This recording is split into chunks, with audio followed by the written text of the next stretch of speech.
Hi everyone, welcome back on my channel. Today we have my client here and we also removed brows before. You can see a little bit of reddish undertone and also my client has quite a thick skin with the pores and oil. So I want to show you how you can know what kind of skin you are going to work with and what you should know before you choose the pigment for this kind of client. Here you can see the redness, redness. Here you can see the reddish undertone I was talking about. It is okay to have such a light reddish undertone because it's not going to influence our color, our final result so much. And also I really like the shape. It is very close. It was tattooed quite close to the natural brow hair, what I am always talking about, so it is safe. This is a normal thing. Maybe in the future, if you don't know now what kind of pigments you are using, in the future what can happen is that you can have a reddish undertone or grayish undertone if you are not using these colors properly. Let's disinfect the area. And here, when you stretch the skin, you can see small pores. And over here, I always check on the tail how thick the skin is.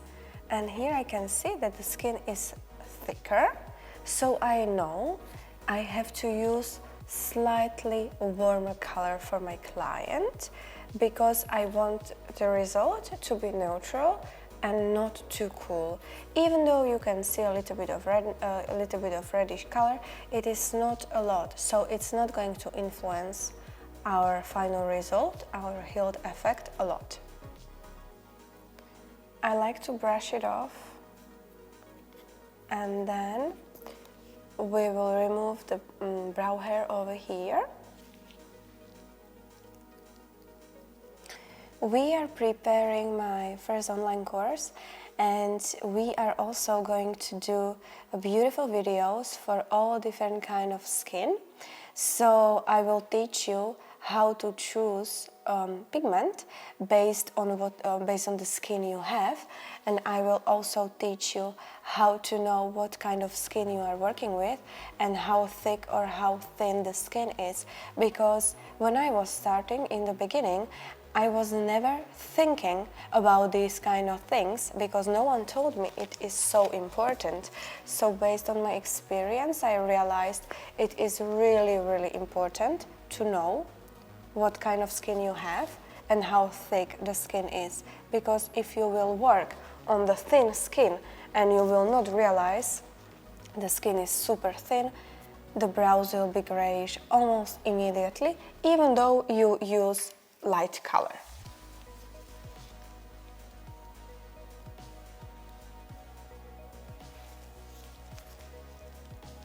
You can tell me, you can write down in the comment section what kind of questions you have about skin and what you would be interested in to see in my online course, and I will make sure that I will do the best online course I can possibly do and it will answer all your questions.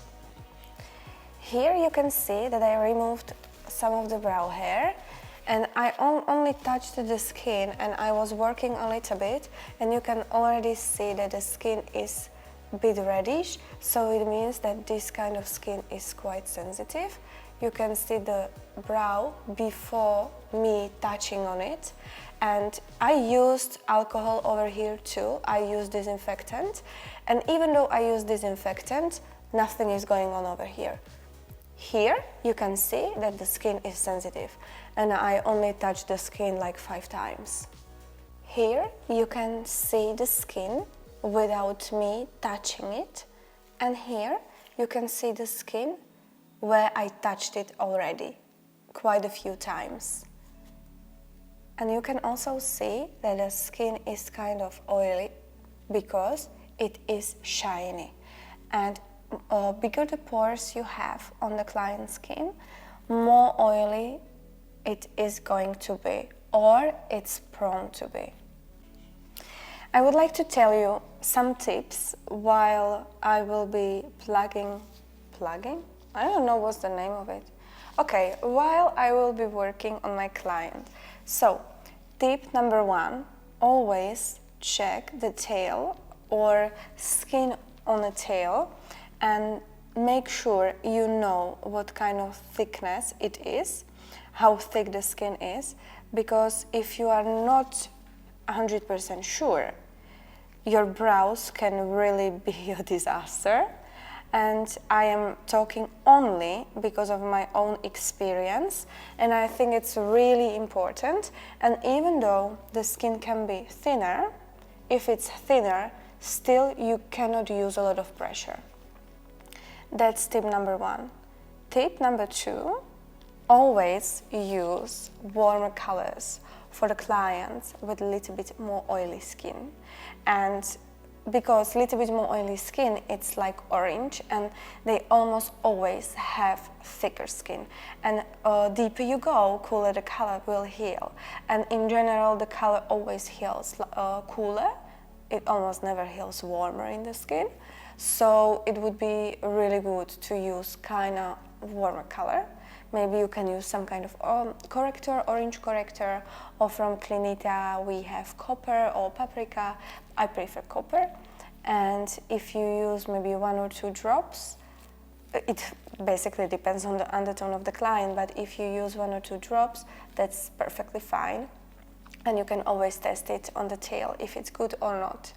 And tip number 3 is to always tell your client that with this kind of skin, you can do, it's possible that you will do more corrections.